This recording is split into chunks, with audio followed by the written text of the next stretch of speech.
Welcome to the Glacially Musical Pop-Up Podcast Bonus Edition. How are we doing today? Of course, I'm Nik Cameron, the ridiculous idiot that started the Glacially Musical blog, which is now a podcast, which is now everything. I'm joined by my good friend, a man that's always got something white to spread and paint on something, Keefy Creamies. How are we doing today, buddy?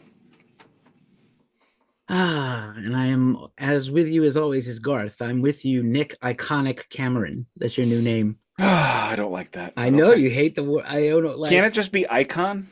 Well, Nick the Icon Cameron sounds good. Nick Podcast Cameron, like Nick Mick Guitar Jones. It's Which, just for still the record, funny, if you did not listen to the Foreigner podcast, I just decided that Mick Jones was Mick Guitar Jones, and no one has ever called him but that. I'm gonna tell you, like that one joke has sustained me through that whole horrible listening experience.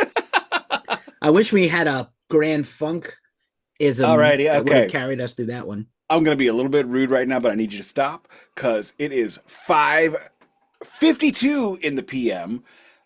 Saturday, day 2 of my 3-day weekend, and I have not had a beer today. My kid is gone, my wife is gone, and my mother-in-law is leaving shortly. Apparently, I decided to stay up drinking till midnight last night, watching indoor lacrosse. So I got one and probably another one. Elysian Fields Tall Boys, because I'm ready to party.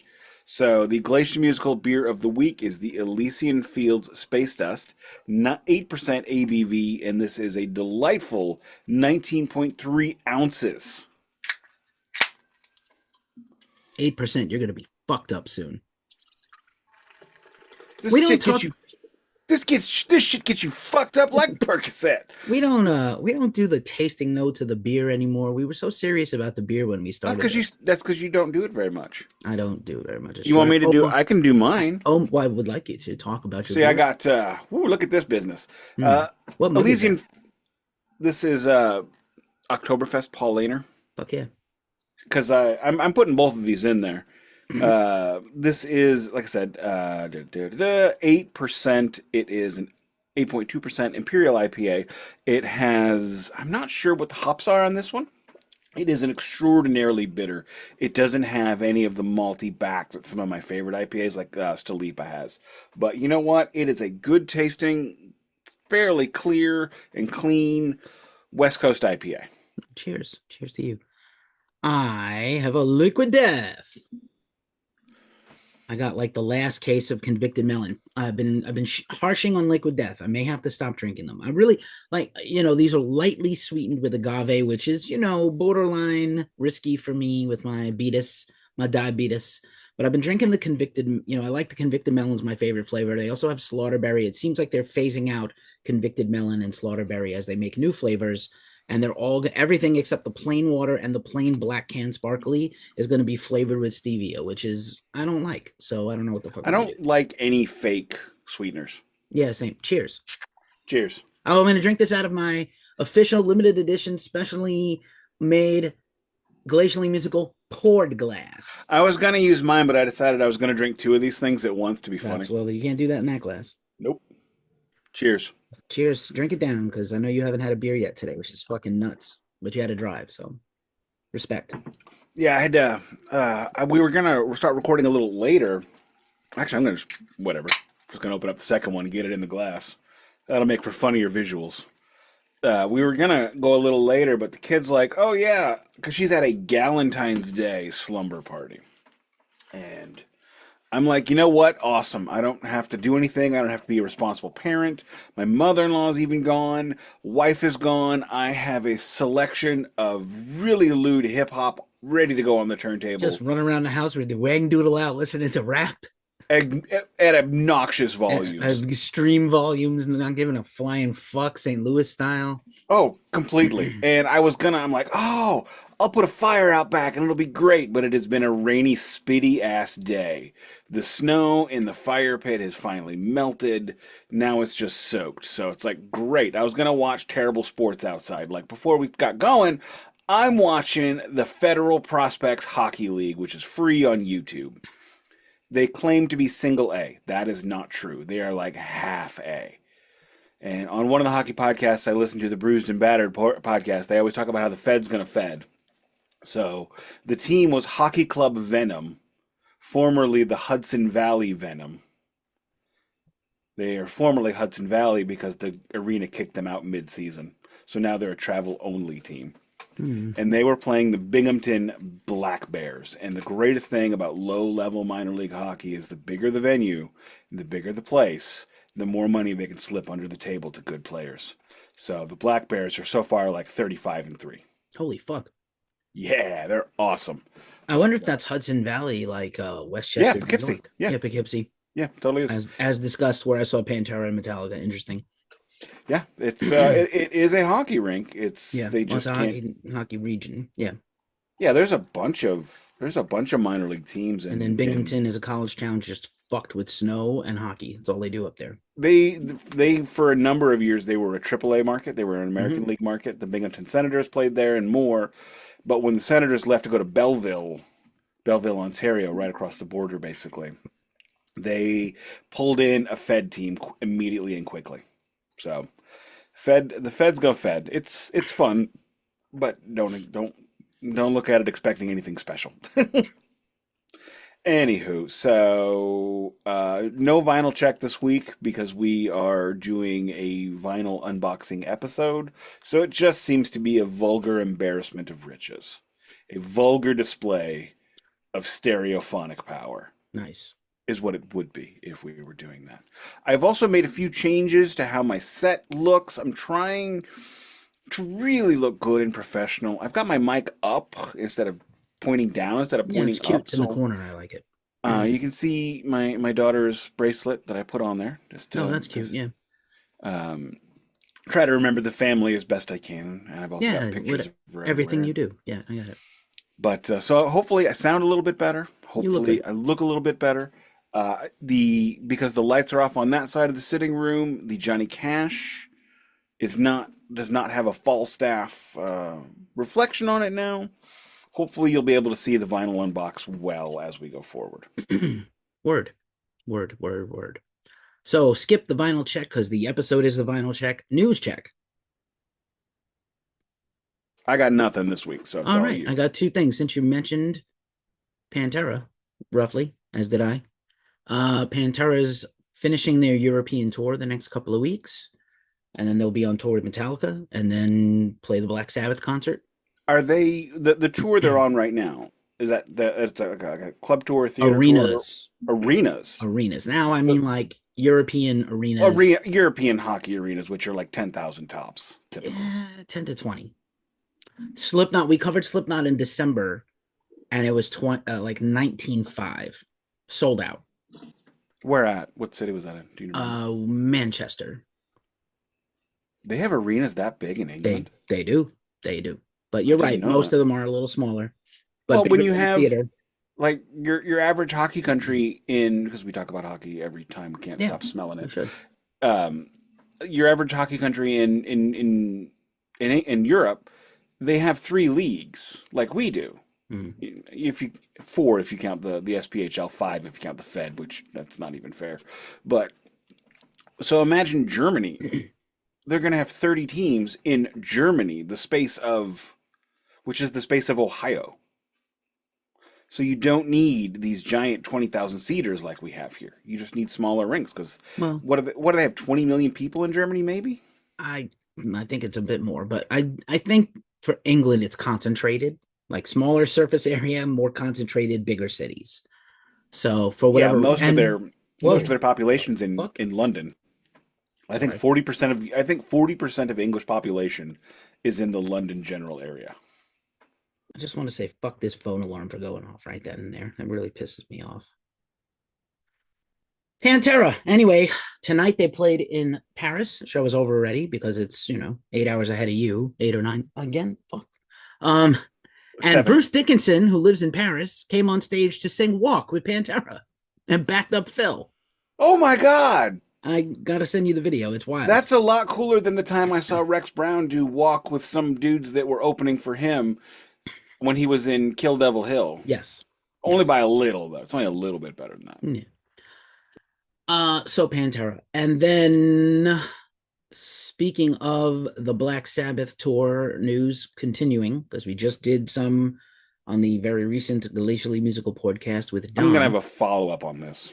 Yeah, I bet you are. It was an absolute fucking disastrous nightmare to get tickets. It's all gone.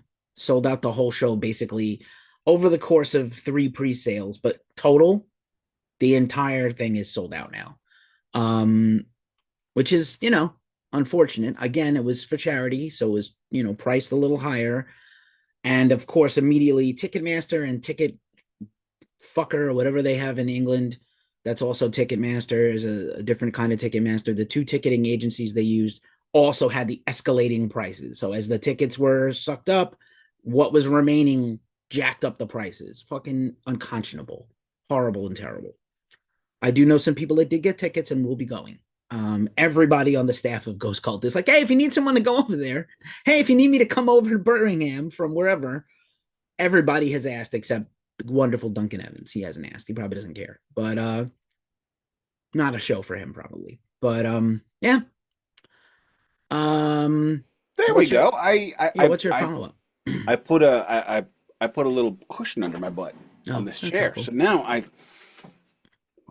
now you can see my shirt even. All right, Oh, my okay. follow I'm up was ready. just going to be about what the misery people have been going through to get tickets, Yeah. and people were trying to come up with all kinds of ways. One, I saw some people were buying hospitality suites at Villa Park.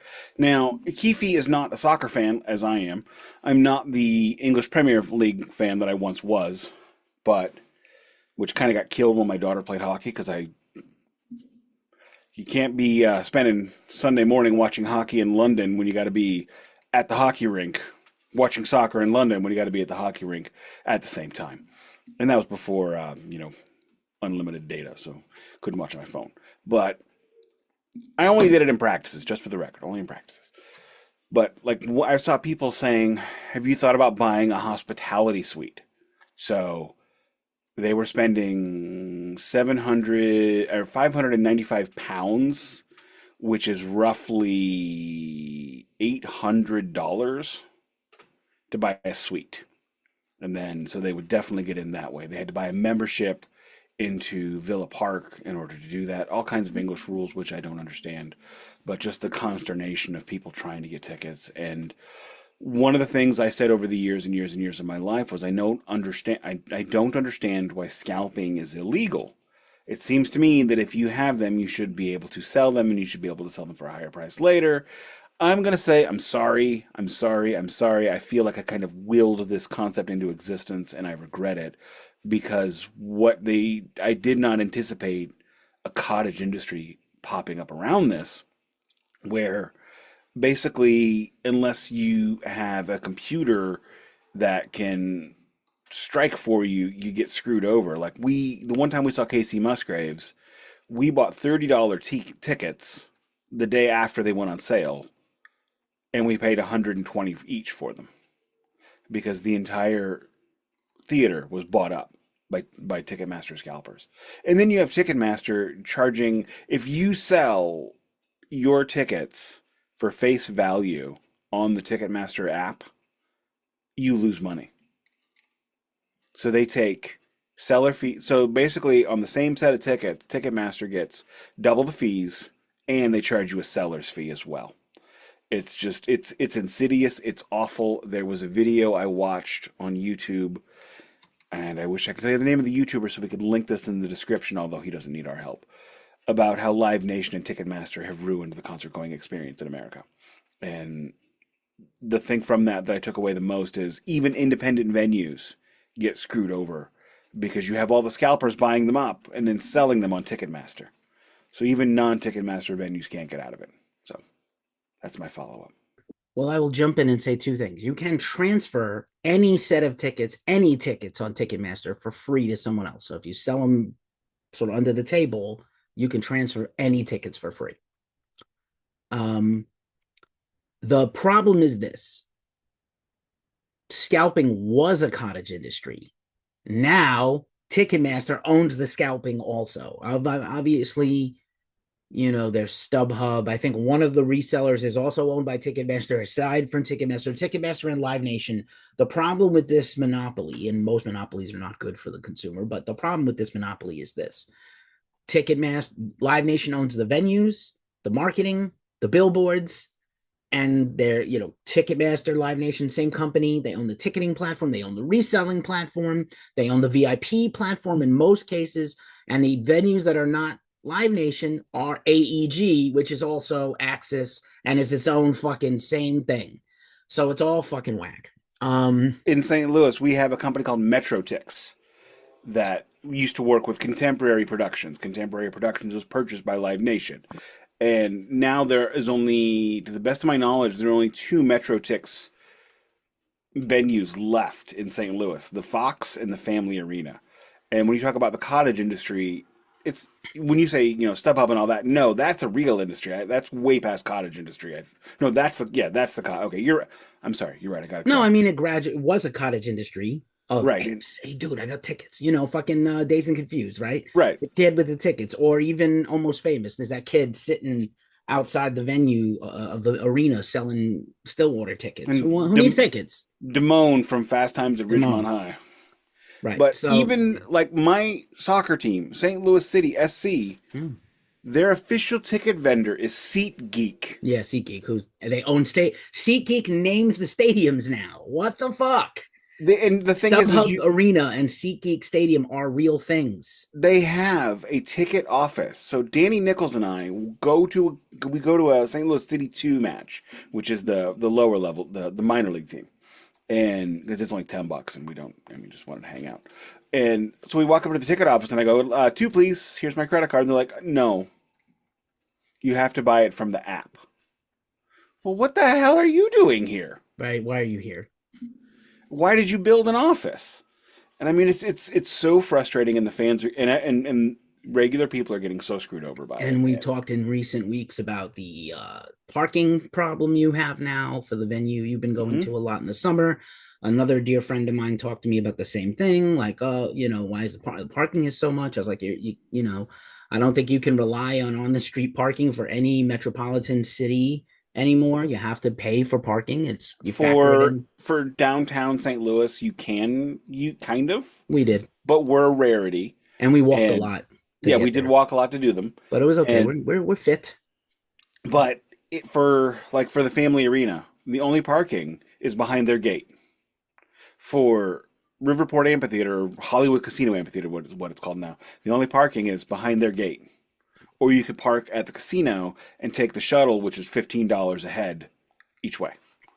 And they've nickel and dimed so much, even though Styx is coming, playing all of the Grand Illusion with Kevin Right. Cronin, whom I don't Who's give doing two shits about. REO Speedwagon? Who's doing an entire REO Speedwagon album? Yeah, probably the one album he was on. And then Don Felder, I assume it's that one. I mean, why else would he do it?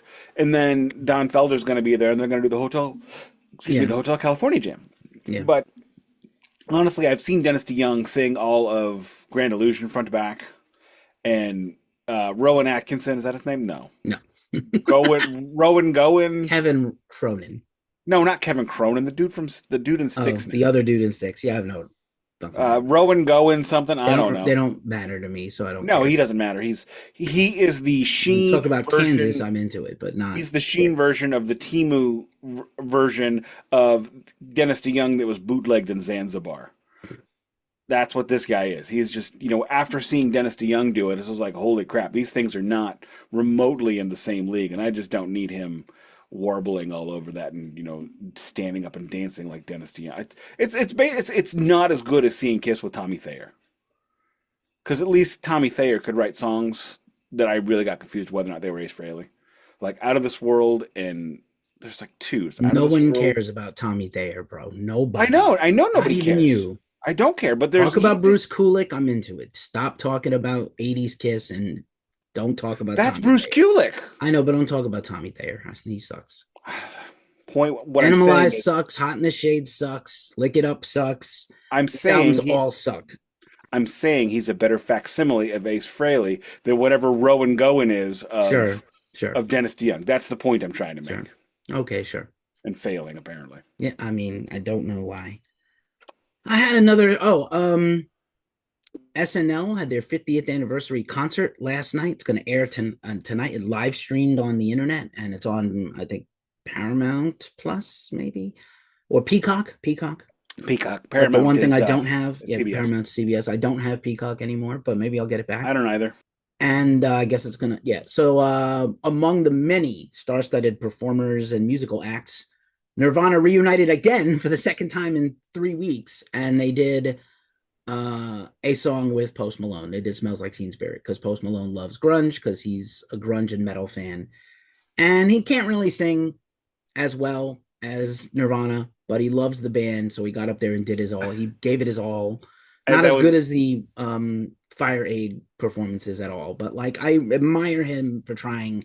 And again, it just seems like why are they doing two shows in a row? Granted, Did one's a they play more charity than one thing. song? No, just I think the one song that I know of. So that this is the third time where they just played one song. Yeah, that's okay. That's But about how much can they do really? Like I don't want I a show know from them. But maybe as again, if they keep doing this, the talk is going to be persistent that they should come back. And if again, if they do come back, what I would like to see is a rotating cast of singers. well, that would make sense. That would be the most sensible thing. You get a bunch of opening bands and then everybody jams at the end on a whole set of Nirvana. I don't think Right. there's any one person out there that I want to do a whole set. No, I mean there's I absolutely love not. Joan Jett. I like St. Vincent a whole lot. I love Girl's Daughter. I think she's going to be a marvelous singer. Post Malone is good. He's really not like an opening act for Nirvana. But again, if My Chemical Romance is selling out stadiums and Green Day is doing stadiums and System of a Down can do Oh, stadiums. last year when Green Day was here, Lawyer Wife asked the kiddo, who was wearing a Green Day shirt today, I might add, do you want to go? And then I This said, is lawn it's seats are Yeah, it was $140. $300 for a seat. Like, so I'm gonna go. I'm hoping to go. I applied for a festival, the Bottle Rock Napa Festival. The intimate little festival has spoiled me. Fancy food, like tri-tip and fancy craft beer and wines. And then you see like a bunch of different bands, mostly I'm not eating. rock and metal. I had a pretty fancy dinner tonight. I had chili, That's awesome. venison chili. That's cool. I'm gonna have a hot dog for dinner. And then I'm gonna go see some death metal down I the block thought from my about house. like doing a chili dog with it because I Mm, got some, but I didn't. you should. No one's around. You can fuck up the whole house. Fuck And it up. this, well, as I was taking the kid to the slumber party today, we both like to point out when we have something on vinyl, except when I do it, because if we listen to Casey, I'll have like 4 to 5 in a row on vinyl. And But they, you're super obnoxious about it for sure. I know you are. It's okay. It's part of your charm. I love you. But I'm sure you're super obnoxious about it in the car. I feel fucking attacked. Yes, you should. I just attacked you. You should feel attacked. Okay, I can do that because nobody's home. I can yell. Uh-huh. But so we have it's high five. We have a high five that we do if we both have it. That's cool. That's And adorable.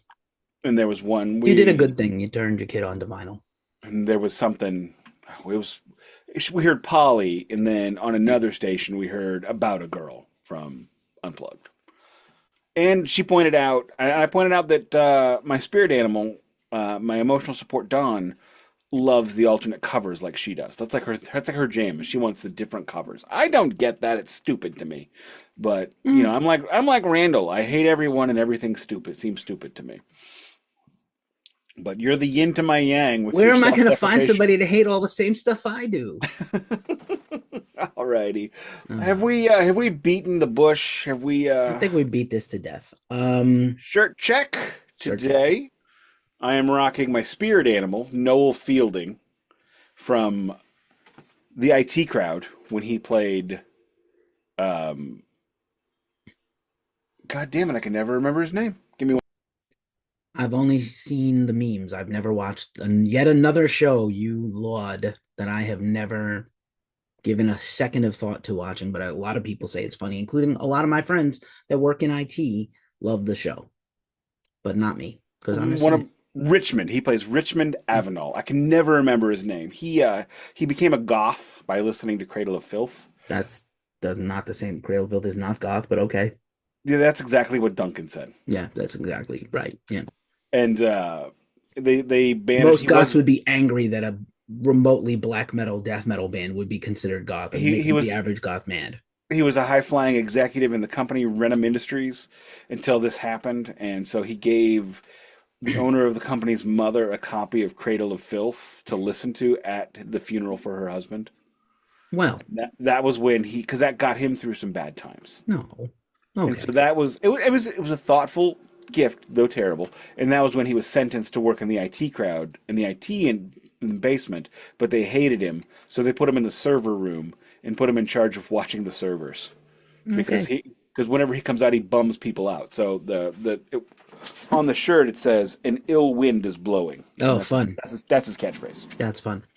Again, I know you've never watched a show I've watched, Silicon Valley on HBO. I know TJ Miller is canceled, and so is Richard Middleton or whatever. But anyway, oh well.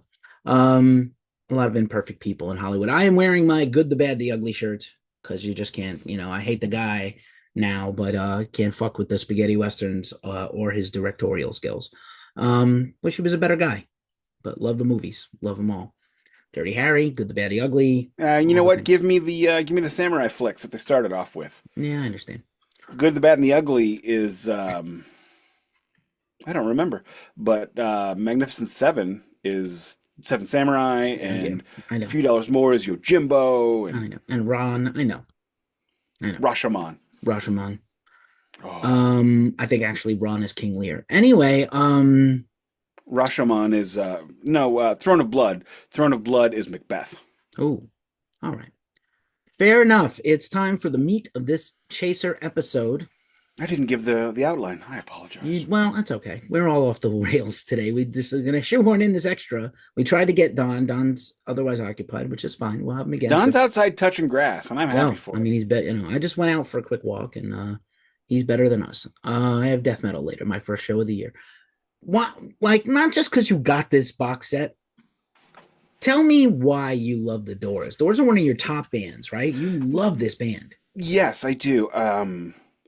I think what it boils down to is you know how I metaphorically describe everything as getting on a train, right? That's just how I see things. It's the first album you find with a band that is it's typically your favorite. It's like the Black Keys. Objectively, their best album is not my favorite. My favorite Black Keys record is El Camino. It was the first one I heard. I saw them on SNL playing Gold on the Ceiling and something else, and it reminded me of one of my favorite artists, James Legg, and except much higher fi and better production. It turns out they were actually label mates, and Dan Auerbach produced my favorite James Legg record. So because they were on the same label. And Dan Auerbach still helps out that label. That label is called Alive Natural Sound. It is owned by a record store in Los Angeles, so it's not a big label. That's why he helps out. And The Doors is where I hope I'm not sounding arrogant when I say this, but I feel like I'm a fairly knowledgeable music fan.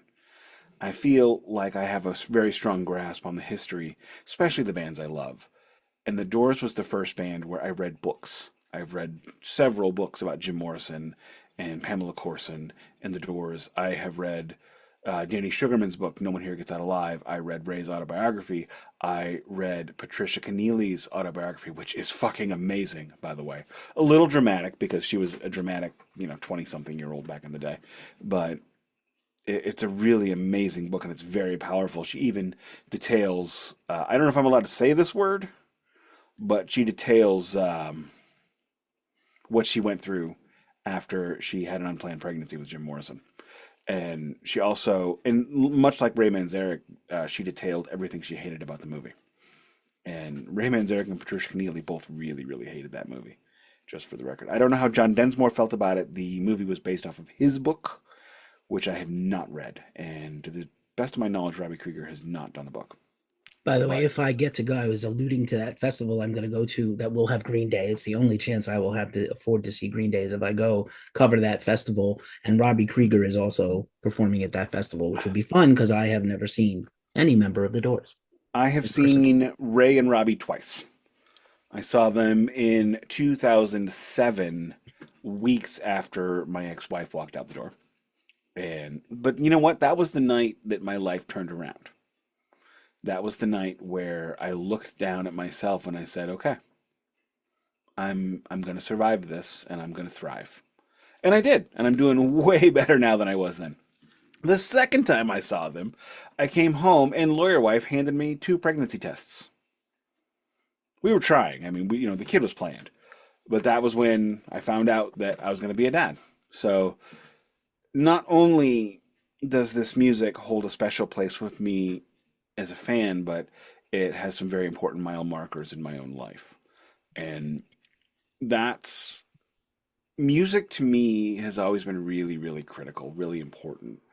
And I remember very recently, lawyer wife and I were driving home after being out one night, and she said, I really think I love music, but you and the kid, you two are on a whole level that I don't understand and I could never get to. To me, I don't feel like my love of music is that crazy. Maybe it is. You know what? It probably is because I've done reporting. I still do music journalism, and I do two musical podcasts, and I'm still spending all my free money on music and beer. So yeah, I guess it's probably. Well, I've probably leveled up past your average person in music. And part of what makes me me is I need to be an expert on everything I like. And if I love something, I'm going to dig and dig and dig. And that's the Doors were the first band that I really dug into their history. I don't specifically remember why, but I remember my junior year of high school, I read the Danny Sugarman novel, No One Here Gets Out Alive. And I say novel and not because there's a lot of questions about the veracity. I think the biggest thing I heard about that one was nobody was close enough to the Doors to know what you know. And probably true. But I feel like there's a lot of really good information in there. The one book I could not get through was there was a novel, or not, there was a book written about Jim and Pam's romance called Angels Dance and Angels Die. A lot of really great photos, but I felt like that would be like me writing a book about the Doors, which seems stupid because it wasn't written contemporarily. This woman, like myself, was born after Jim had died, so I just couldn't get through it. But all the other ones, especially the contemporaries novels, I got through, and I love that. And this box set kind of reaches a nexus for me because the Doors are one of my top five favorite bands. My top five favorite are probably Metallica, The Doors, Pink Floyd, Beastie Boys. There's got to be another one. Feels like there should be another one. Is it Mastodon? Oh, Kiss, duh. Right. I was hoping So for Mastodon or Motley Crue there, and then it would never be Mastodon or Metallica. be neither Mastodon nor Motley Crue. No, okay. Okay. Nor would I don't need three M's in my top five. I got enough sticky as it is. Mm. Get it? Mm-hmm. 3M tape. Yeah. Mm-hmm. So I also love live albums. The first album I ever owned that was mine that I can remember having and loving rather than the Grease 45 7-inch single I had when I was 3 was Black Sabbath Live Evil. And it's amazing and I don't know if I'm different or not, but for me, my first is always that thing that it really colors where I go from there. So every band I truly love, I buy all the live albums of theirs I can get my hands on, except for Kiss, because frankly, they're not that different.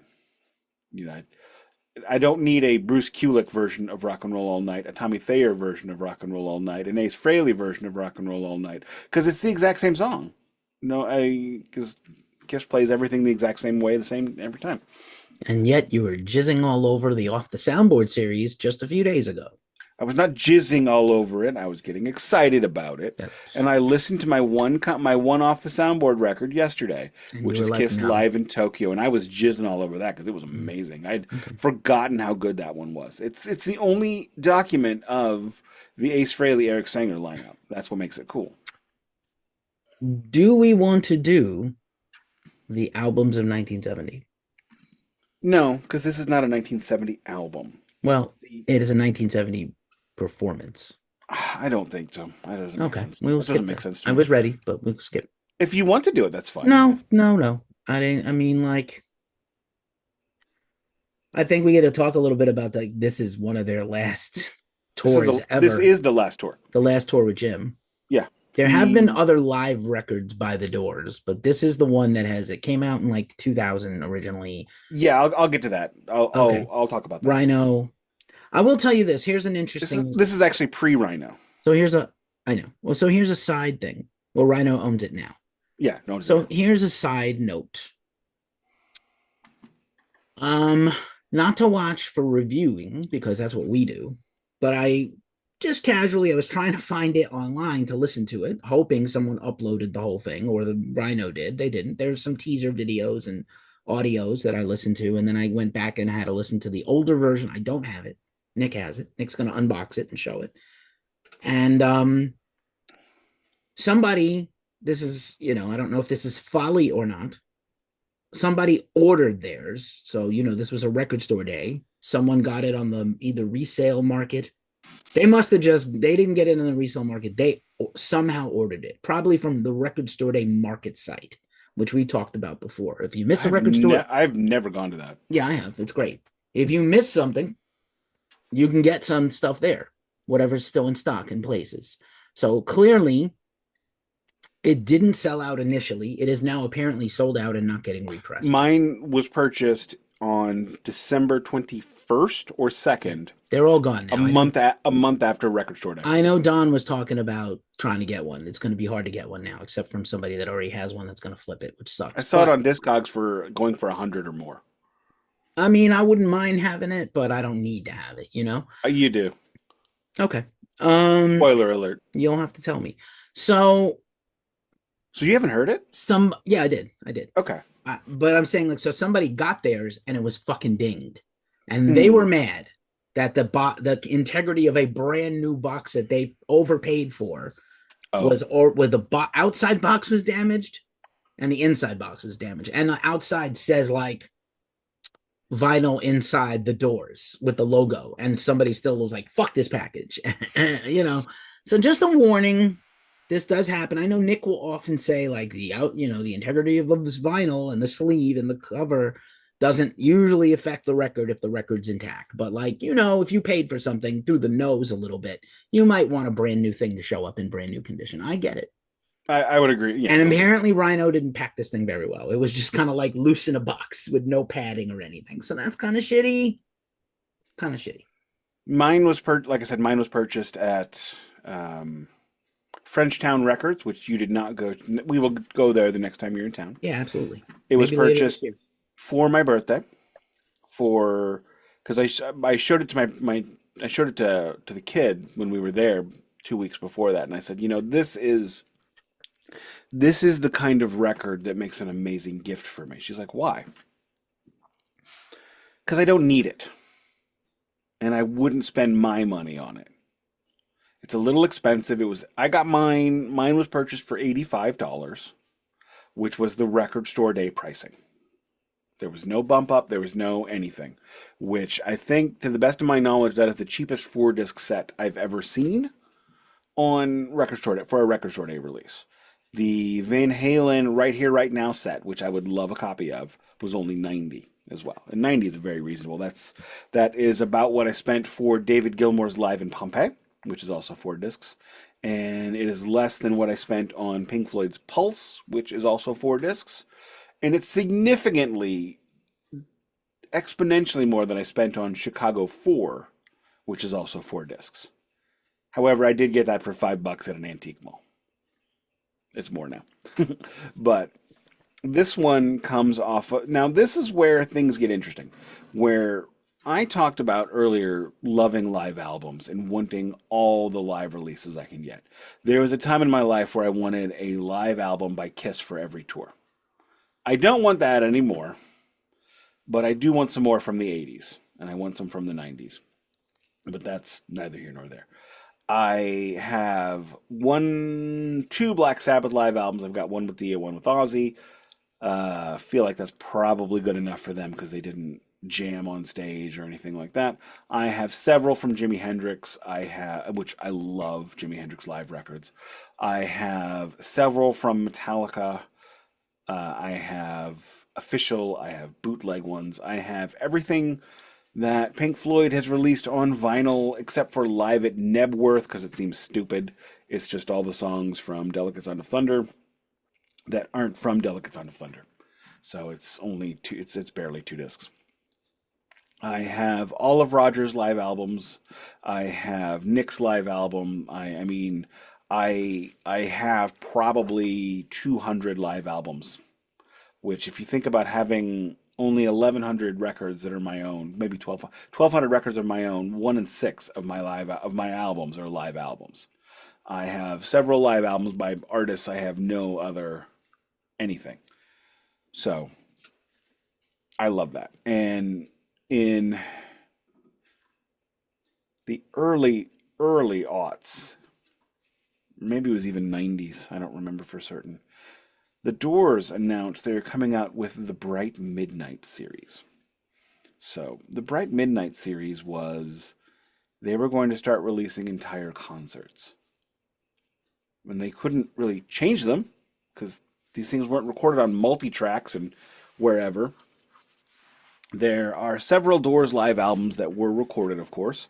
There is, because Absolutely Live was recorded in several cities. Then there was Alive She Cried, which was also released. And so there's those two. I guess there's only two. But they had all of these recordings because, frankly, the Doors were a very hot and cold live band. They either. Thank you. You mute, sir? That was you.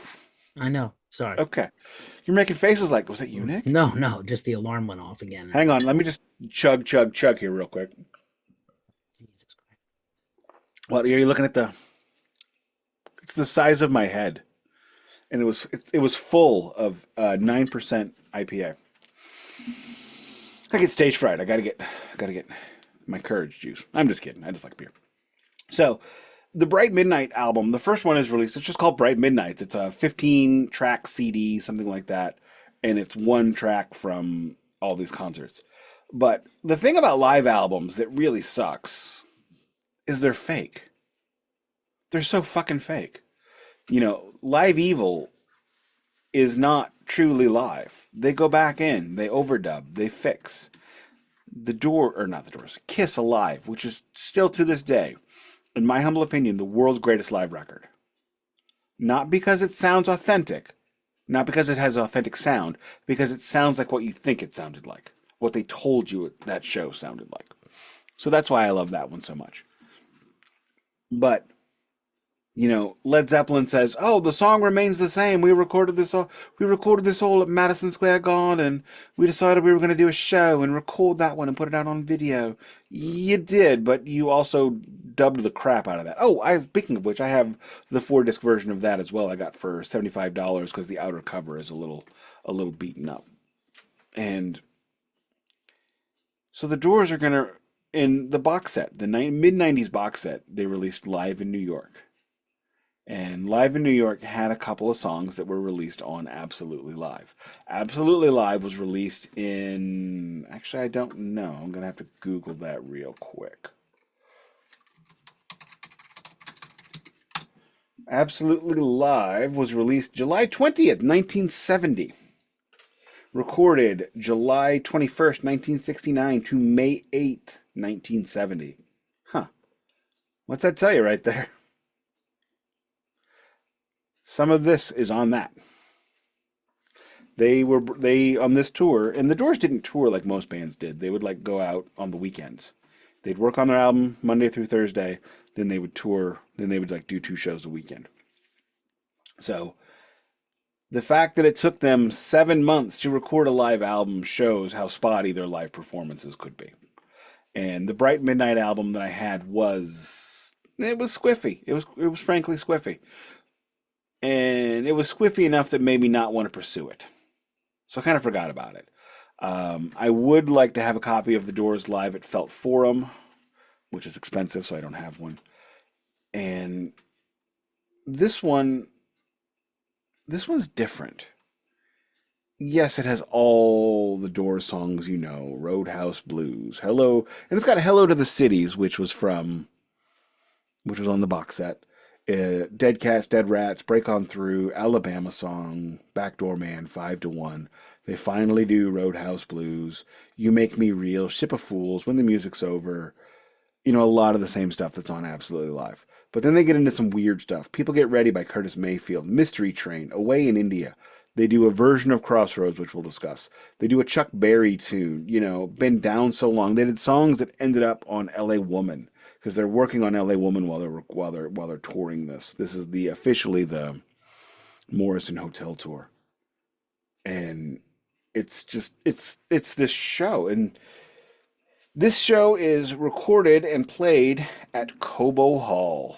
Cobo Hall, a very famous arena, which have had officially several live albums were recorded there, including Bob Seger, including a jackass white boy rapper whose name I will not say, including Kiss multiple times. Are you referring to Kid Rock? Yes, I am. You know what's funny about Kid Rock? We could have put this in the news, but we'll do it right now. All right, go ahead. Kid Rock did a performance. Oh yeah, I was gonna mention that on. Ah, crap. Go ahead. You want to? You got it. You said it. Well, you could. No, you said it. You got very animated. You could do it. No, go ahead. So Kid Rock is doing a performance the same weekend as the Super Bowl. And that's kind of like an all-star jam thing. I think it was the birthday of David Bryan, the keyboard player of Bon Jovi, who lives in Nashville with Kid Rock now. Not with Kid Rock, but in the same town as Kid Rock, but a lot of people. And Kid Rock felt like the audience wasn't clapping hard enough or receptive enough to him, so he got angry and stormed off the stage like a punk bitch, elbowing his keyboard player, not David, but a backup singer. What a fucking baby. What a fucking absolute unprofessional cockwomble he is. He sucks well, you know so what? much. He's been spending time with a dude that gets all kinds of unintended, unearned cheers and unearned dollars that he feels like he's ready for unearned shit. And you know what? Fuck him. Fuck him up the Hershey Highway in Uranus, Missouri. Well, fuck. Fuck him. All right, continue. Cobo Moving Hall. on. Cobo That's Hall. known for Kiss. I Yes. mean, that's obviously Kiss Alive, right? Correct. Kiss Alive, Bob Seger, Live Bullet as well. Now, I never had the impression you even like Bob Seger. I've tried to talk about him a few times, and you were like, nah. I have 2 Bob Seger live records. Okay. I have Live Bullet, which I got for $5 at Record Store Day at a store that does not celebrate Record Store Day. That would be the Record Exchange. What they do is they do half off. I also got Pink Floyd Ummagumma, the copy of Ummagumma that I finally sent out to Jamie Morris last week. I was purchased at half off at Record Store Day. And so that's done. And now let's talk about length of shows. In the 60s, in the 60s, we don't really, and I count 1970 as part of the 60s. Everybody listening to this knows that.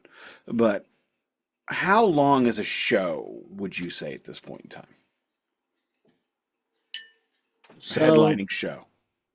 Doors are one of the preeminent bands in rock at this time, right? 3-4 years into their existence. Kind of, sort of. This is not long after Miami. Well, you should talk about that too, if you want to, just briefly. Will do. But because I would hope we're going to do a Doors series maybe later this year. I would do one. Yeah, we can do it. I'm totally down for that. I know you would be. So maybe we want to save it for the series, but maybe you want to mention it now. I don't know. So, I mean, we'll talk about it more in depth then, but it should be mentioned now because the Doors were banned in the United States. They were banned for quite a while, especially, yes. And Jim, depending on the night you got him, you got a brilliant genius, Lizard King, or you got an absolute fucking disaster who could not perform. It's kind of like me that I had when we do these podcasts. If I had a stressful day at work, and I put back or just any day that ends in Y, you don't. And I put back 2 IPAs before we start. Yeah, right, that's happened.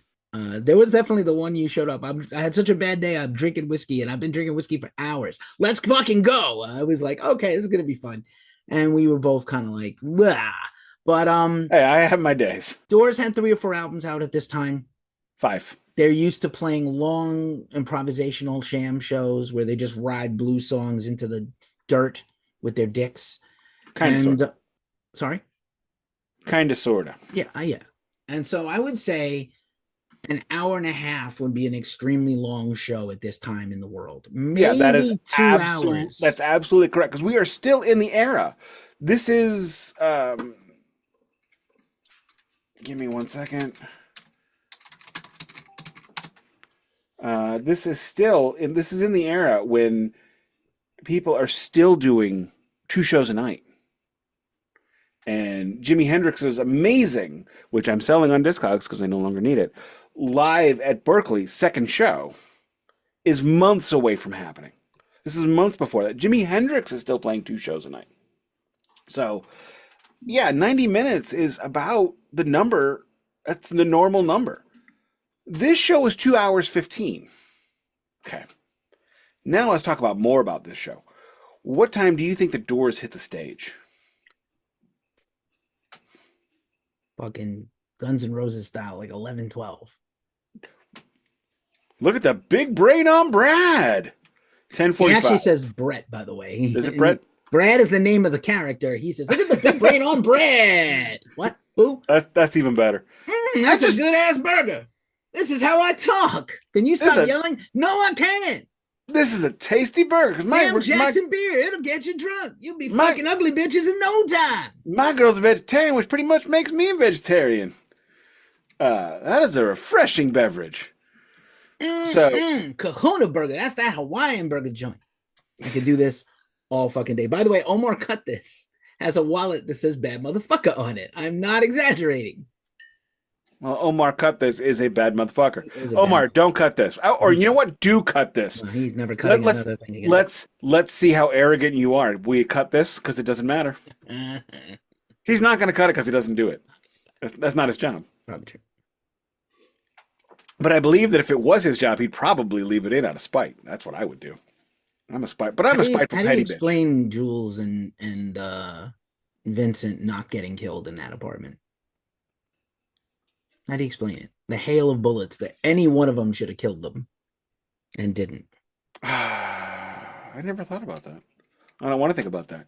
Okay. So, anyway, wait a minute. This actually came out before the Bright Midnight series. Weird. Okay.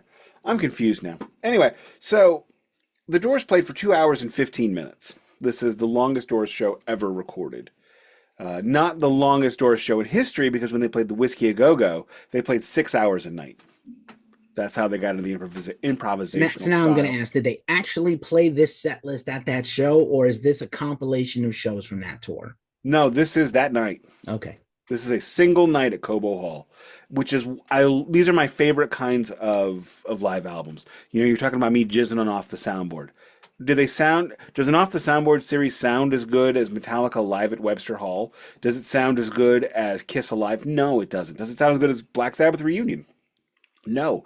But I can close my eyes. I'm listening to this today, and I've got it cranked loud as fuck because nobody's home.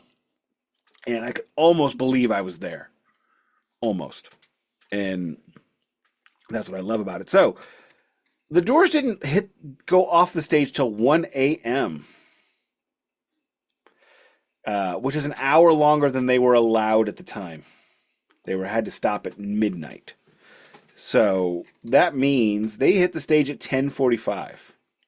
Imagine being at your local hockey rink, which Cobo Hall was an arena. I don't know what it was an arena for, because they have, the Palace at Auburn Hills. They have Joe Louis Arena at this point in time.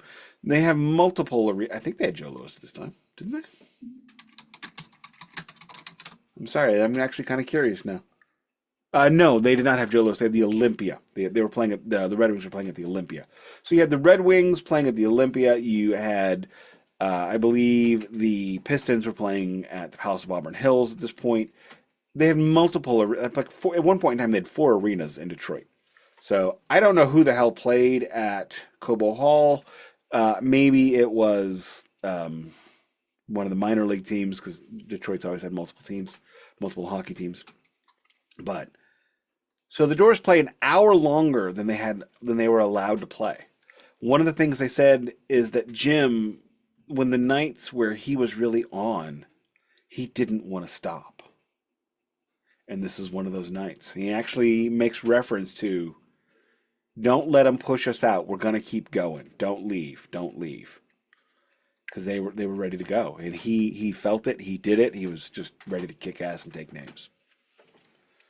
So this comes out, like I said, this is released October 23rd, 2000, and I'm kind of confused. Oh, no, I apologize. I was wrong. This was originally released on Rhino Records. My apologies. It becomes a part of the Bright Midnight series later. This is when Rhino Records is a joke, if I'm being honest. Rhino Records now is the premier, I would say, premier label for re-releasing Legacy Acts recordings. I have several Rhino Records. I have multiple Black Sabbath Rhino Records, and they have been doing amazing stuff with the Black Sabbath re-releases, with the Doors re-releases. Rhino's kicking ass, taking names. They're doing a great job. So this comes out October 23rd, 2000, 2 years before the Bright Midnight series officially starts. So I apologize for being confused earlier. The early aughts were a long time ago, and I'm confused. But if you are... One thing I will say about this that I will complain about a lot of the Doors re-release live albums like this is they do things that they call things a song that shouldn't be a song. Officially, this thing has 27 tracks. Okay. Track 1 is called Tuning. Track 2 is called Roadhouse Vamp. Track 3 is Hello to the Cities. So the first 3 tracks of 27 are not songs. I think that's inappropriate. I think that should be one track called The Introduction, don't you think? The getting ready, like Jimi Hendrix would come on stage and he'd say, "Hang on, well let us tune up. As soon as we get rid of these joints, we'll be ready to go." That's typical Jimi Hendrix stuff, right? So the tuning, it's just Jim, "Hey, how are we doing?" And when he does that, if you've listened to a lot of Doors live recordings, you can immediately tell if Jim's going to be on or off. Because when he's off, he sounds like me at the end of a podcast. And you don't want the singer in the band to be that ready, that off the table. Come on, Phil, you're partied out again already at the beginning of the show. You want to get partied out at the end of the show. But you could tell he was in a good mood. He was ready. That's the thing about Jim Morrison, man. Jim Morrison is the spiritual father of Kurt Cobain. This man views himself as a poet, an artist, a filmmaker. He never sees himself as a rock star. People would scream, "Play Light My Fire," and he'd throw cigarettes at them. This is not a joke. He'd throw lit cigarettes at these people that are calling for Light My Fire because he didn't want to play it. I think part of it was his ego because it wasn't his song, though, if I'm being honest. Nobody's ever talked about that, but I'll talk about it. But, so tuning, talking, whatever. Roadhouse Vamp, they start to play it, and then Jim says, "We're going to stop the show! We're going to stop the show! Hello, Detroit!" And then he just says hello to about 15 different cities. Mm-hmm. That aren't... Almost like a proto-hardcore guy. By the way, fun fact, whenever I was in the recording studio and I was bored to shit, and I did not like the direction the recording was going, my personal in-joke to myself, because I want to fucking blow my brains out, is boom, boom, boom, boom, boom, boom, boom, boom, boom. And that's the cue to everybody else, like, fuck whatever's happening right now. I'm not into it. That riff is like one of the greatest riffs of all time because it's a nothing burger. It's Super. just... You just pop the bub up, bub up, bub up, bub, and then you just slide down 5 to 7 on the A, bump, bub up, bub up, bum, bam, bump, bub up, bub up, bum, bam, and then you go up on. It's nothing. It's a total nothing burger, and it sounds so amazing, which is great if you're in a drug band, because you can play it while high as fuck, which Robbie Krieger did most nights. So then they do Dead Cats, Dead Rats. This song, I believe this is the version, when I had said that songs from this concert found themselves on Absolutely Live. This is definitely on Absolutely Live, this version, Dead Cats, Dead Rats. If you have not heard Absolutely Live or this album, but you have seen the movie, I believe it was at the Miami concert when they reenacted Miami '69, they did use this song.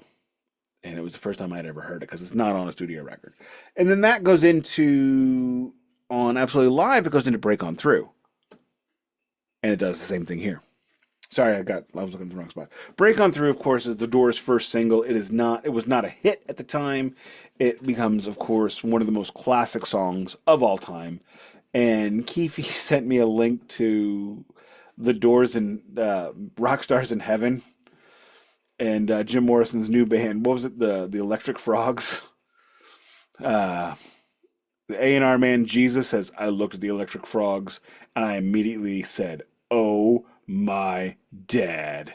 Hilarious. Not to mention it's Val Kilmer as Jim Morrison. Yes. Yeah, and not who long was after hosting the show, yeah. like right after, probably. And right, his Jim Morrison is phenomenal. I mean, really good. He could have been in the World's Greatest Doors tribute band. He should have been. Yeah. They should have hired Val Kilmer to front Ray and Robbie. Maybe.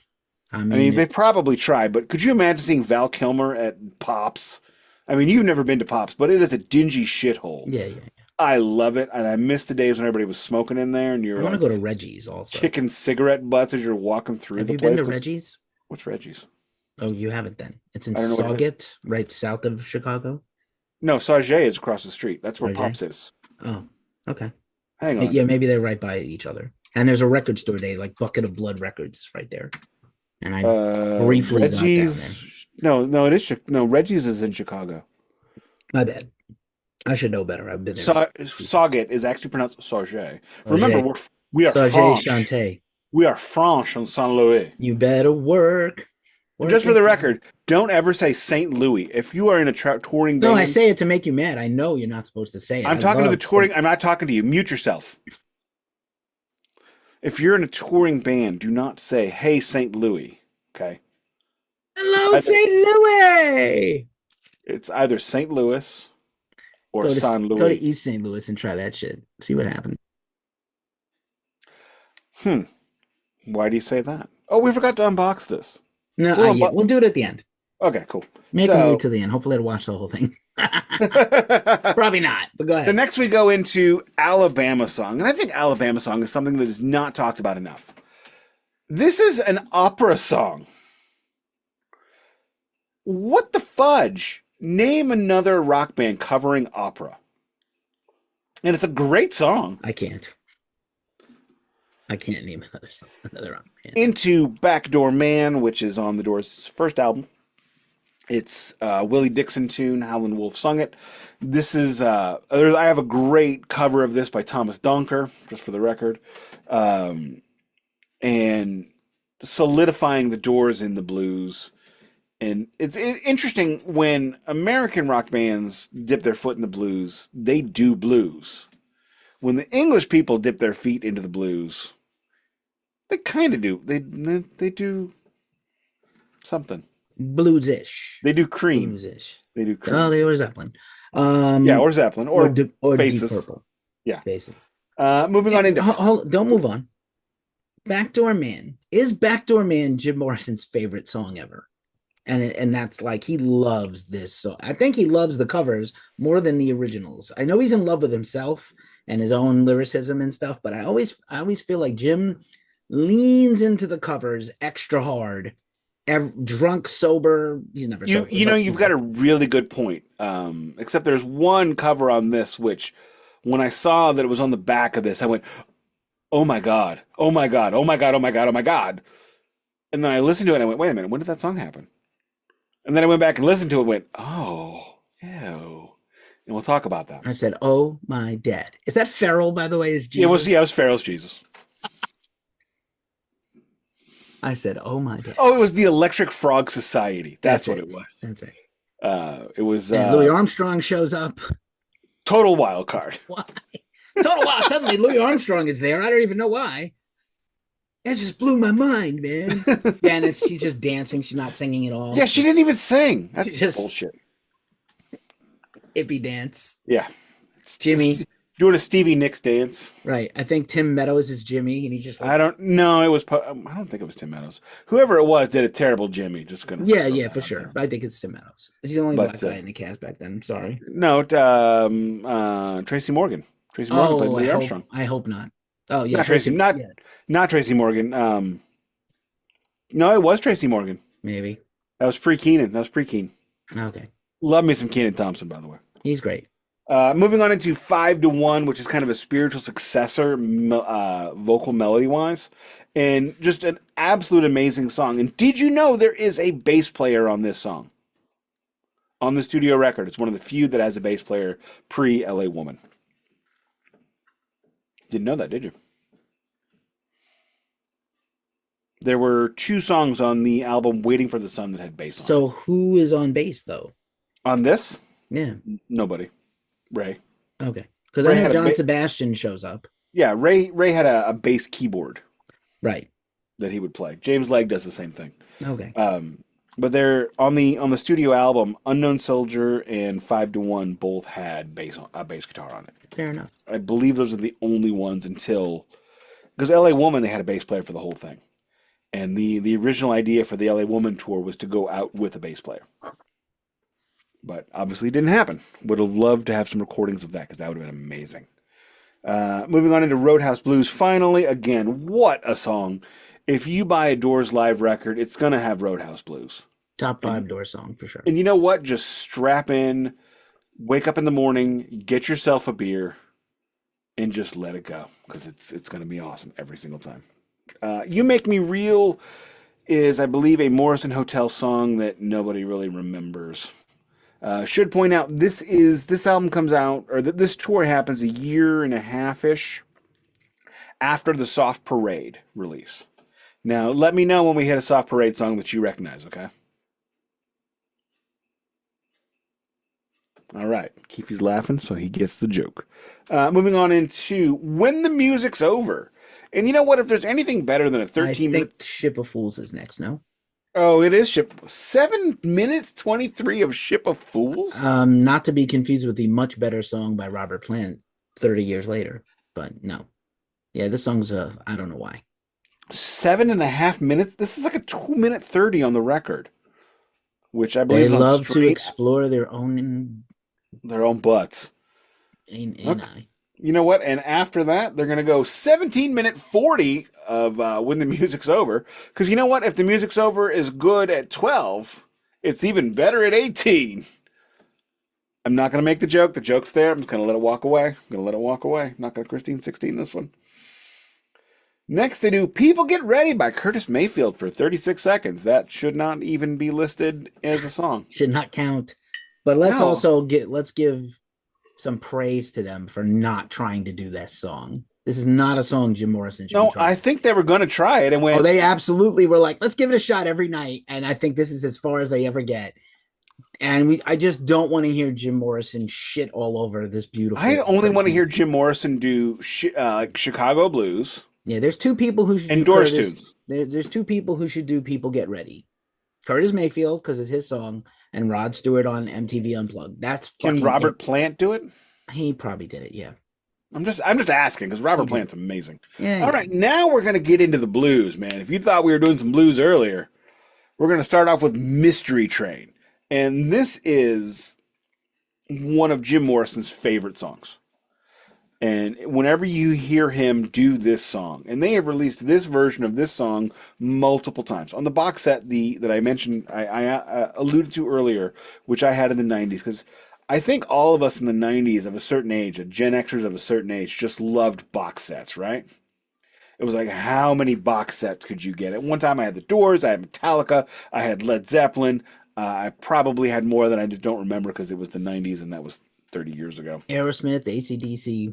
Yeah, Box of Fire, the Columbia years. I mean, AC/DC, Bonfire, the Bon Scott. I mean, yeah, I remember these, and they were Pandora's horribly. Box. Yeah, Pandora's Box too. These things were horribly expensive and way overpriced. You could just buy the albums cheaper. Yep. The Doors one I love because it had 3 discs of new music, mostly. Now, was it new music you always needed? Not necessarily, but it was, Then they had the Doors band favorites to finish it out, and Ray, for some reason, chose 3 songs off of Waiting for the Sun, and he did not choose any of the good ones from Waiting for the Sun. He did Yes, the River. No, I mean, what the fuck is wrong with you?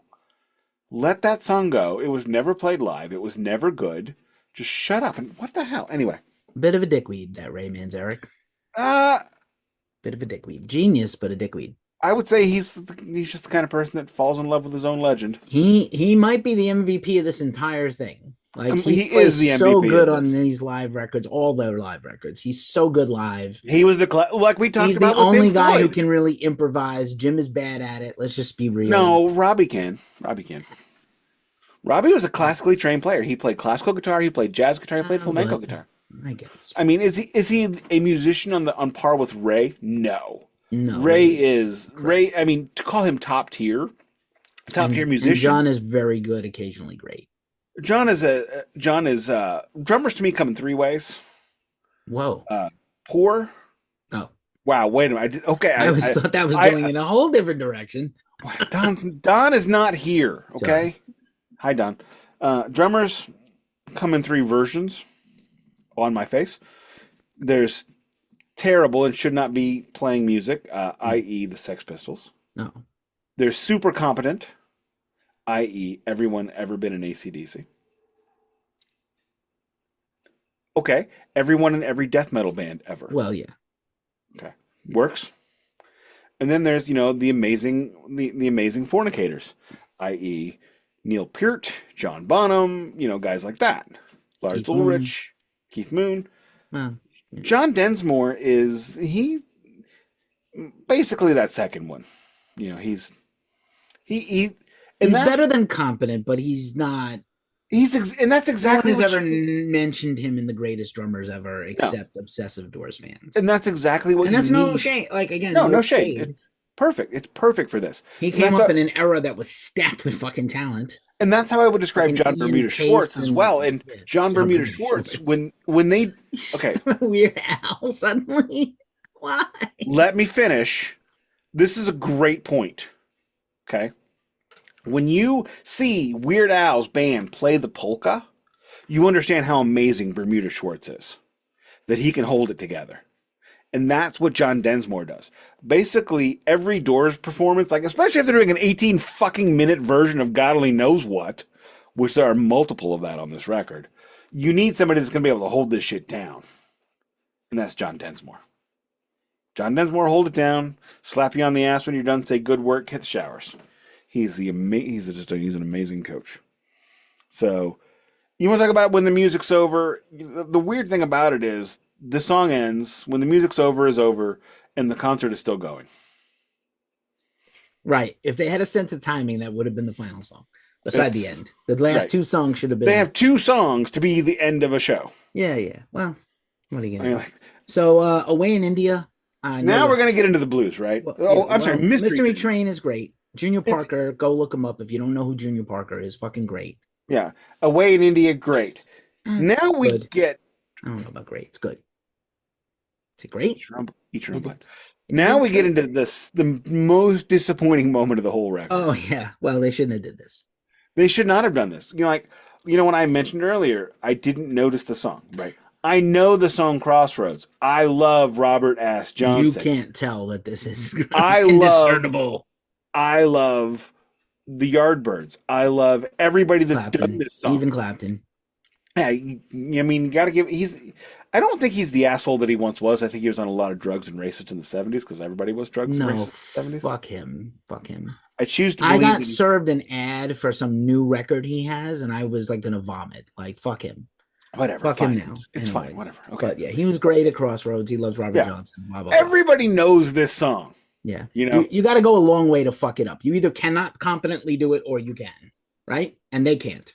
Yeah, this is a mistake. This is digital. And the thing is you can't blame this fuck up on any one of them. It was all four of them. Jim doesn't know the words to begin with. He sings the line woke up with the crossroads on my mind. Now, quick question. What is the first line to Great Train? The song they did about trains 2 tracks ago? Yeah. Same Woke up this morning with a great train on my mind. He's fucking gone mentally. Yeah. And the show's half over and he's already tripping out. And the band played the train song again and Jim's singing some random ass it's not like with the 36-second Curtis Parker song. They did it for 4 minutes. I think they just chose to call this Crossroads, knowing full well this is not Crossroads. Bands, let me give you some advice. You may want to make a live record someday. You may go on a tour in a van, and you may find yourself. You may find yourself. This is not my song I should be covering, and you should actually, like, hey, we got a free recording from the soundboard tonight. It sounds pretty good. You want to put it out for like Bandcamp Friday? You want to press it on the vinyl so we have a live album? That's kind of fucking cool. You know what? You don't have to use every song though. You don't have to use every song, especially if it's no good. This is no good, and I love this song. I love this band. This band should be able to crush this song. We should be right now in a perfect world, in a just world, in a verdant world. We would be talking about how this is the best version of Crossroads we've ever heard. But we're not. Moving on. Next track is Tuning. What'd you think of this tuning? Again, should not be a track. Unnecessary. You know what? One, shouldn't be a track. Two, do you even have to include it? I mean, do you have to include every single thing from the tape? It sure is a choice. And remember, this is vinyl, so it's expensive to put extra tracks on things you don't need. And they did this choice twice.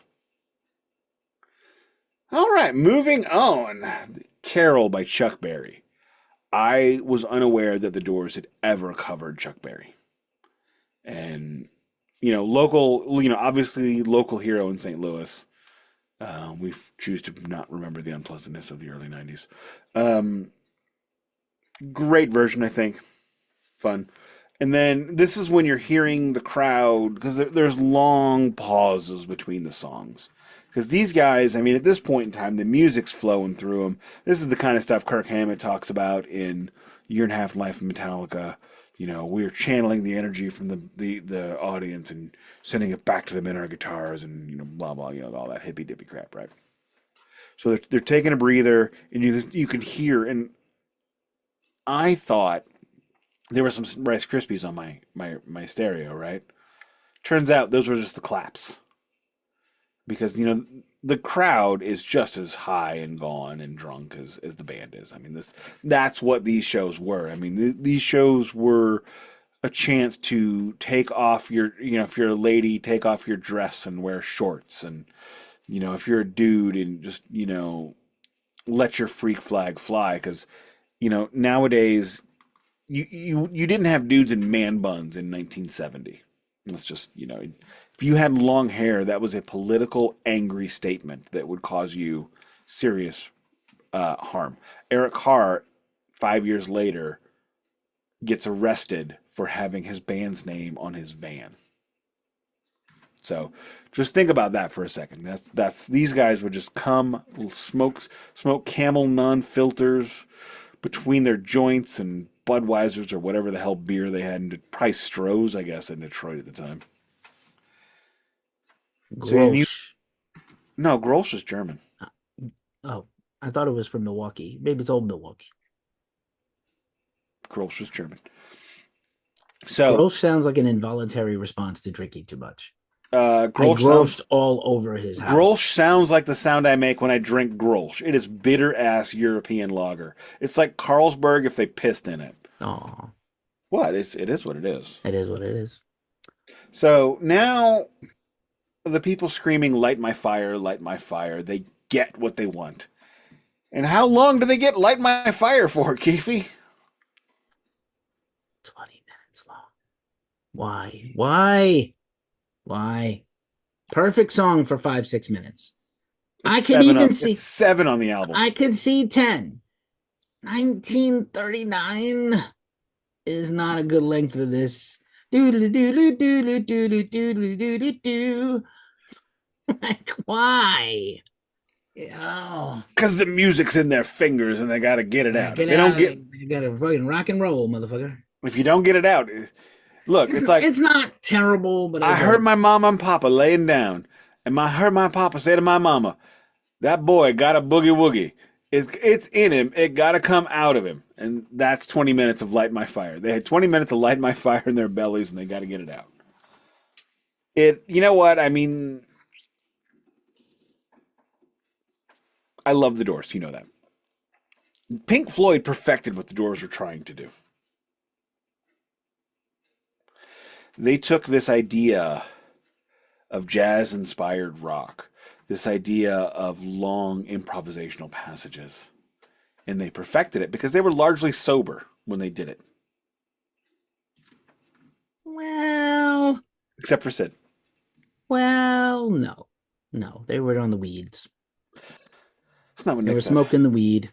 Well, you Although know it was what? not as powerful back then. Smoking the weed. I mean, at this point in time in his life, Jim Morrison is drinking 3 bottles of scotch a day. That's fair. Yeah, he was fucked. All right. So we get, 20 minutes of that. Listen, I'd be exhausted at this show. I'm exhausted just thinking about. I listened to this thing twice today, and I'm just tired talking about it.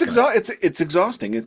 Jack White, was calling out people for wanting really long shows, and I'm like, you know what? You're right. I want a tight 90. If you are a headlining band in a big venue, give me 2 good opening acts, 40 and 60, and you play a tight 90. I'm in. If you're a club, you give me 70. That's all I need. If you are Bruce Springsteen, sit the fuck down. It's like Bruce is doing a fucking 3-hour show though, and he's like fucking 76. Yeah, it's like what Bruce McCullough said. Our love is like a Bruce Springsteen concert. It's really long. It's not that great, but wow, what energy! Wow. Okay. So now you would think, okay, it's time to do some blues. They play "Bend Down So Long," which is on the next record. One of the 2 songs off this album, which is on the next record. "Love Hides," I believe, is the other. Don't quote me on that because I don't remember. I don't.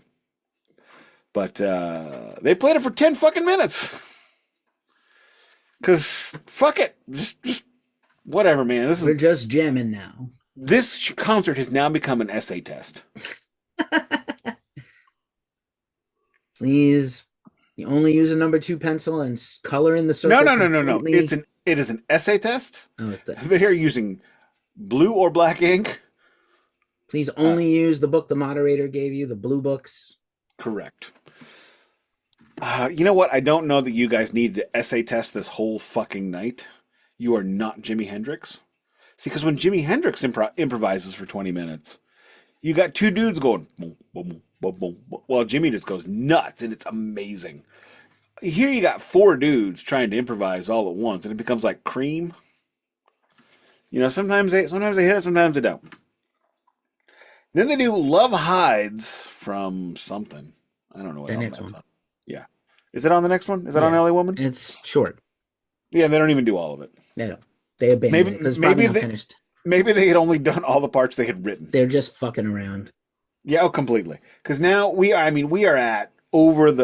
now past. Because during "Light My Fire," this is when Jim says, "Okay, don't let them push us out.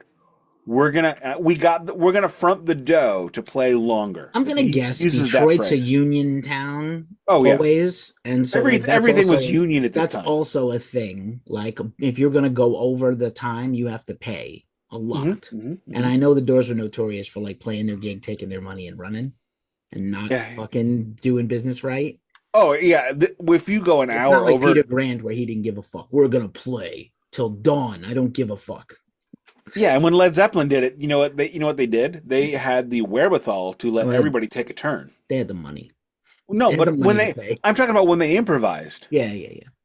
John Paul Jones would go, "Okay, Jimmy's going to go first." It's like somebody was directing it. It wasn't just acid-induced chaos. Yeah, Jimmy. This is acid-induced chaos. Fair enough. That's fair. And for the Doors, I mean, that's great. That's like their home.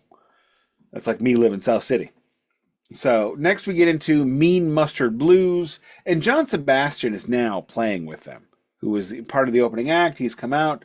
He's going to town. I believe "Mean Mustard Blues" Ray sings, because Jim is tired now. Jim is tuckered out. He did 20 minutes of "Light My Fire," which contains 90 seconds of singing.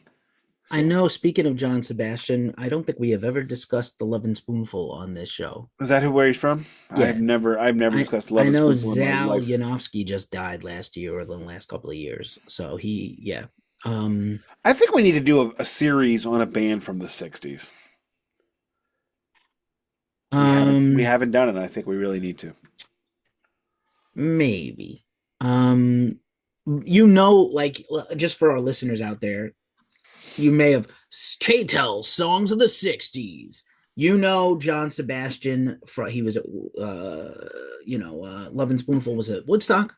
Mm-hmm. A bunch of hits. Do you believe in magic? That And was Love and Spoonful. So and what a they were a day little for a poppy. daydream. Like those are great songs. Fucking Yeah. Oh yeah. indelible. And then he did my favorite, maybe my second favorite TV theme song of all time. Welcome back, Oh, just going to point out real quick. Cotter. This is completely Visconti. irreverent and irrelevant. On the DMA tomorrow, we are doing Pantera, What? Oh, fucking 80s, right? power metal. Oh, good. Fuck that. I don't want to touch that shit. I don't want either. I don't want to touch it either. It You was Duncan's definitely do. idea. You love it. Poor Duncan. No, I've never heard it. Duncan's like, we should do Pantera. All right, power metal, done. Talk to you. He Tomorrow. did not. He did. He did not. He did. I'm gonna message him. He did not. I can send you a fucking text. You put him up to it. I did not. Did you? John Sebastian's from New York City. New York City. That's where salsa comes from. The Texans ate. He's 80 and he's still alive. You know who else is 80 and still alive and past that and still working? Harrison Ford. Yes. Stop, Harrison. Yes. Let other people have a job. Well, he only got the current movie he's in because John Hurt died. Well, yeah, but he's also in that Bull Durham television show in Wyoming. Yes. The prequel. Like I know it's not, but Bull Durham is in it. Yes, Bull Durham. He's just Bull Durham. Pantera, get out there and mow the lawn. Bull Durham, get out there and Come on, Bull Durham, get out of your kitchen. Bull Durham, stop bothering Susan Sarandon. Let Nuclear Boots get some. Come on, he's wearing panty girls. Come on, Crash Davis. You know, Crash Davis was based on a real dude. Yes, but that dude's from the 30s. Yes. Okay, so now we go into Carol Reprise. Thank you. Okay. Whatever. That's what bands do. That's fine. Yeah. And then we get into Close to You. This is another song that this version of the song is on Absolutely Live. And this is when Ray starts singing live. And I think they should have let Ray have a song on LA Woman. It would have been nice. And they'd done that, it might have made the transition to Ray and Robbie singing all the time a bit smoother. Because Robbie sang, God, what was that song? Runnin' Blue on Soft Parade. Oh, God, that song is terrible. And Robbie never should have sang. Love you, Robbie. Your guitar's amazing. Next, we get into I'm a King B. Ray still singing. Ray's doing a mini concert set here. And he is having a great time. You know, John Sebastian is up there playing with them. I don't know if Robbie's playing. I assume he is. But, I mean, everybody's high and tired and sweaty. We're at about, almost 12:30. Actually, we're past 12:30 at night. I mean, imagine going to your local arena. Okay, think about this for a minute, right? The latest a show lasts in St. Louis is 11 p.m. That's it. That's the longest. The latest show I've ever been to personally was Metallica on the Reload tour that ended at 11:20. And James Hetfield said, "Well, we're out of time. Fuck it, we don't care," and played 3 encores. God love you, James Hetfield. I appreciate that.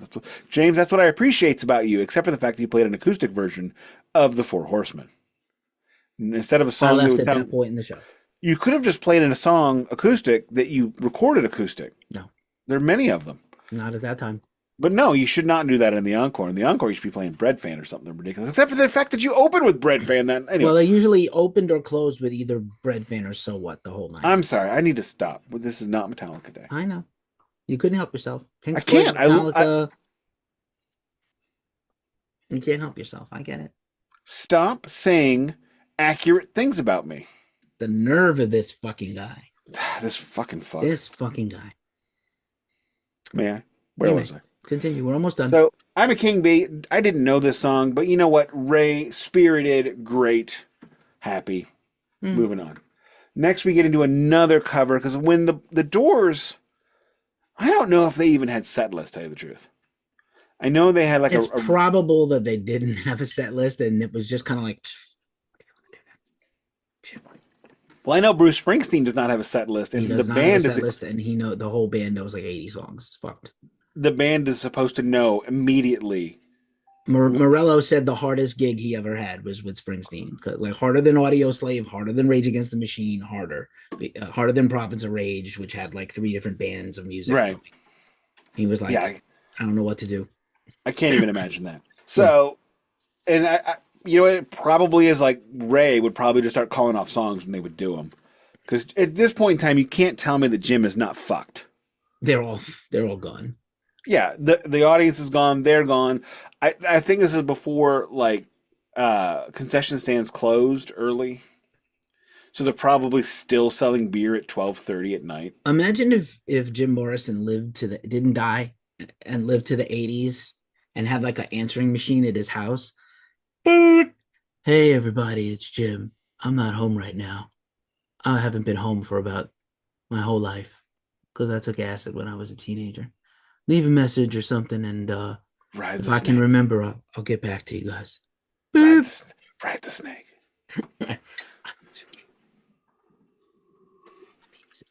So next we get up to "Rock Me Baby." Again, they're doing blues covers, but you know what? Jim starts singing again. So Jim Yeah, had his I don't. Jim had his little nappy nap, He and had like a he started little. singing again. He had like a little. He had a respite. Well, it's like a rally. Yeah, He had a rally. puking rally. Okay, I'm good. I got this. Right? Wait, that motherfucker Ray is singing again, and he's leading the crowd. No, no, no, no, no. So no. now here's the best part, right? They should have stopped here. Like this should have been the end of the show. Shoulda, woulda, coulda. Motherfuck Heartbreak that. Hotel. Let's just go more. Just do more. So Jim comes out and he goes, "All right, we got time for one more song." All right, so you know what? One more song, right? 5 minutes. No, fuck you. Fuck everybody working at this bitch. We're going to play an 18-minute version of The End. Halfway through, they get to the Oedipal part. They skip that, and they go into Celebration of the Lizard. Because why not? They do the middle part of Celebration of the Lizard. The worst part. Seemed like a good idea at the time. Well, they were high. They did the worst part of Celebration of the Lizard. Am I wrong here? No, you're not wrong. I mean, I back everything you're saying. the best part of Celebration of the Lizard ended up on the record. The Doors don't Not have to a touch- manager that can fucking wrangle these fucking guys, right? No. They don't have. No, They don't have it. We're talking about film art students, right? In the movie, and I don't know if this is true or not, but it sounds so right. I believe this is them. Kyle MacLachlan as Ray Manzarek goes, "I had a meeting at such and such pictures," and they said, "Where's your script?" And I said, "I don't have a script. Godard doesn't have a script. He improvises with the can." That's these fuckers. Set list? No. Playoffs. What are we? What are we playing in this song? I don't know. 4 other songs too. Whatever, It man. somehow worked, but like, it's a little ramshackle. To call this controlled chaos is a lie. It's kind. It's just abject chaos. The end is great, right? The end is. Love the song. Yeah, One of my absolute favorites. The end is a brilliant piece of music. I don't need it live. Originally, the end was a 3-minute piece. Right. But when they were playing the whiskey, as I mentioned earlier, they had to play for 6 hours a night. So they'd play these blues tunes and just dick ride them into the sunset. Yeah, basically they'd be like, writing songs with their dicks as number 2 pencils. We're gonna Thelma and Louise this bitch over the canyon and down into the valley. Fuck it. Correct. That's exactly what right they off did. the cliff. So that's how their improvisational style started. Except there are so many, and I love the Doors. And I love this album. What's great about this one, it's 2.5 hours long almost, which is way more Doors than you need in one night. But my God, it's great. It's an ugly concert where they were feeling it and in a good mood. And Jim Morrison's vocals, you would never guess that in 6 months, this dude would sound like an ashtray.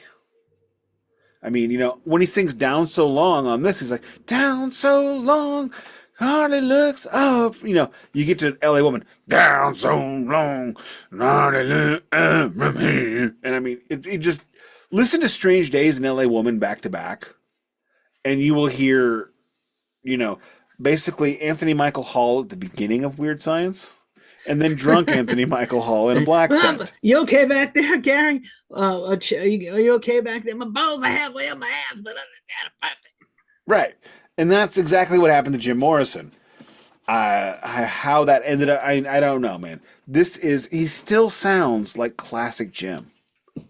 It's really cool to get this amazing performance. And I am this is a better live album, in my opinion, because it's got warts and all, but it's got the warts. It's like that Metallica dynamics, man.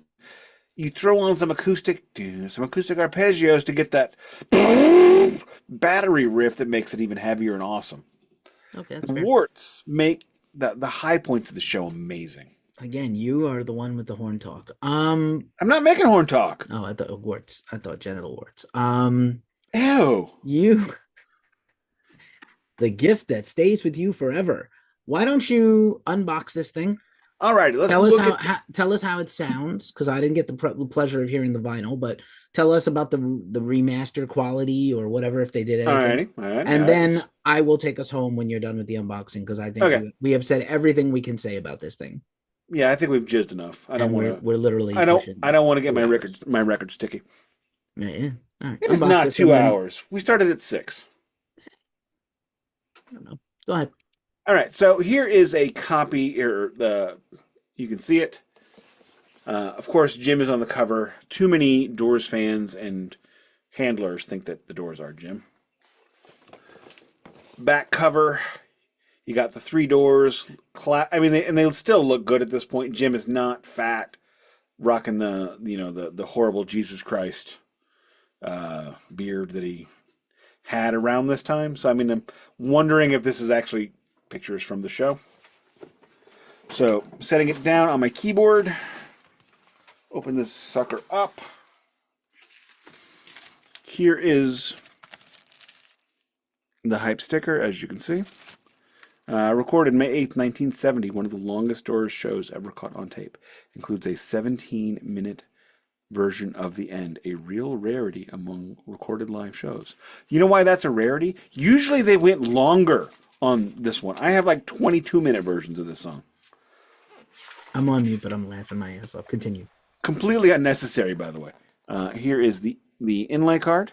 This is clearly not from 1970. That is Jim Morrison from 1967. He's even wearing the leather pants, which he stopped wearing at this time. Credits in the back.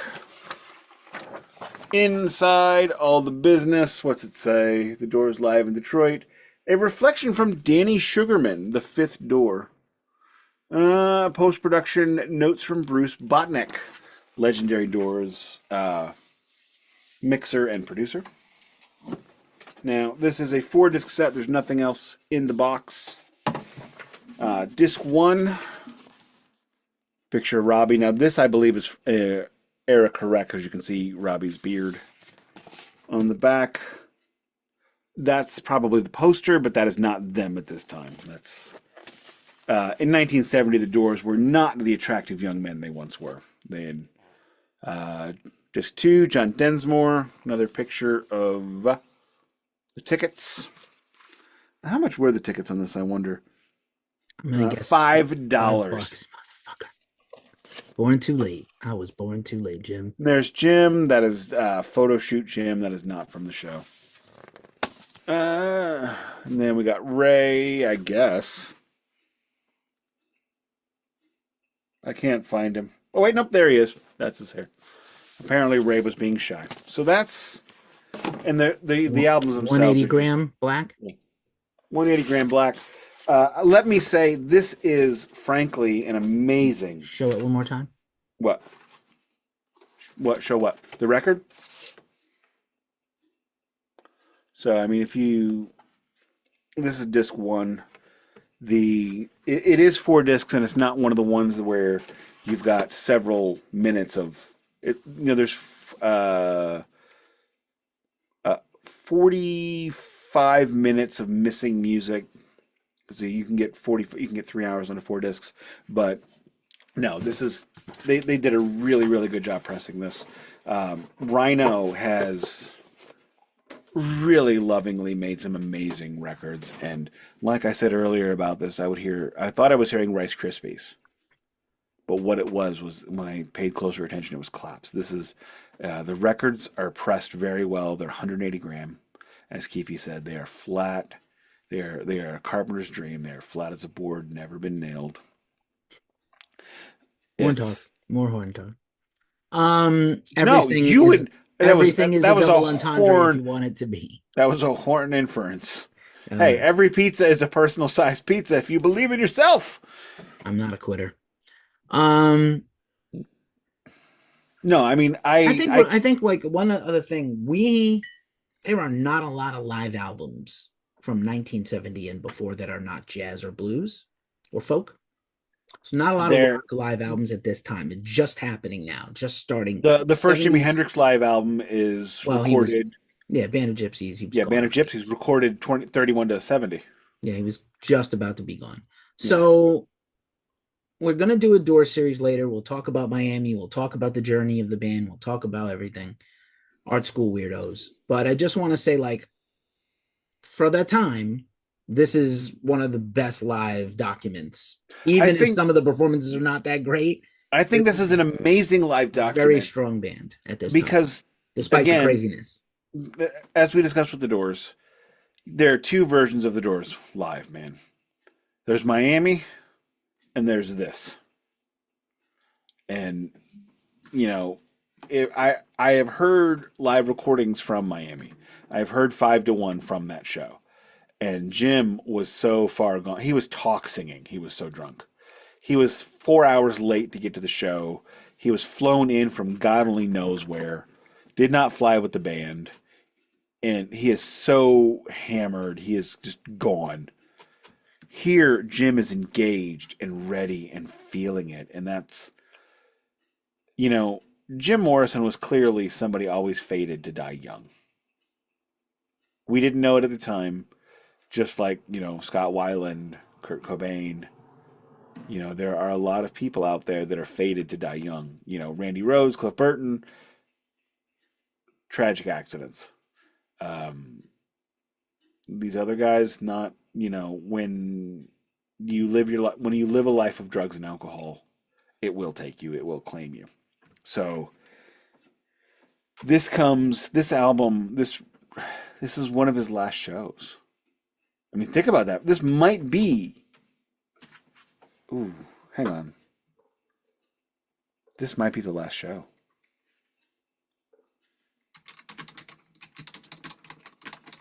It never even occurred to me until just right now. When was Jim Morrison's? No, I'm sorry. He played for the rest of the year. Yeah. Okay. Sorry. No, But, that's quite all right. I have Jimi Hendrix albums, live albums from 1970, multiple. And I mean, to think about how this is when we're losing these geniuses. And also, Jimi Hendrix fated to die young. So, yes, this is an absolutely, truly amazing live document because it is a legitimate document. When the Doors box set came out, Robbie Krieger talked about it. Yeah, I tried to go in and finish and fix some of the mistakes on it. But with the way it was recorded, I just couldn't. So whatever, it is what it is. And hopefully that became his mantra for the rest of, the Bright Midnight series. Jim sounds great. The band is completely in it. The crowd is in it. It is just one of those shows, one of those magical shows. The kind of show that I don't think I have ever personally attended. Alrighty then. Well, on that note, you have been listening to the Glacially Musical Podcast. I am your co-host, Ghost Cold Keefy of ghostcoldmag.com. You can find me on all the things. You know your host, Nick, the icon Cameron. It will never not be funny. Nick Podcast Cameron on all the things, preferably Blue Sky and YouTube, which is where our shit lives. Of Blue course, Sky and YouTube is all I do now. give us a review. Leave us a review on our podcast, wherever you listen to podcasts, and like and subscribe. And as we say every week at the end of the show, It's the Glacially Musical Podcast. It does not play in Peoria, but the Doors did. Did they? They must have. They must have. They must have. I'm convinced. Okay. Anything else? He's going to try to look it up in the last seconds. I looked up the Doors Peoria, and I got the door of Peoria. No, not good enough. All right. Till next time. Peace. Clickety clack, clackety clack, clack, clack. Nothing? Nothing? No, yes, no? No, I don't. I don't show the Doors ever having... Three Doors Down did. Oh, no, thanks. Not the same. No, not the same. Not the same. Jesus Christ. All right. Goodbye. Fuck this shit. Let's go hot dog for dinner. Oh, I didn't want to do that at all. Fuck.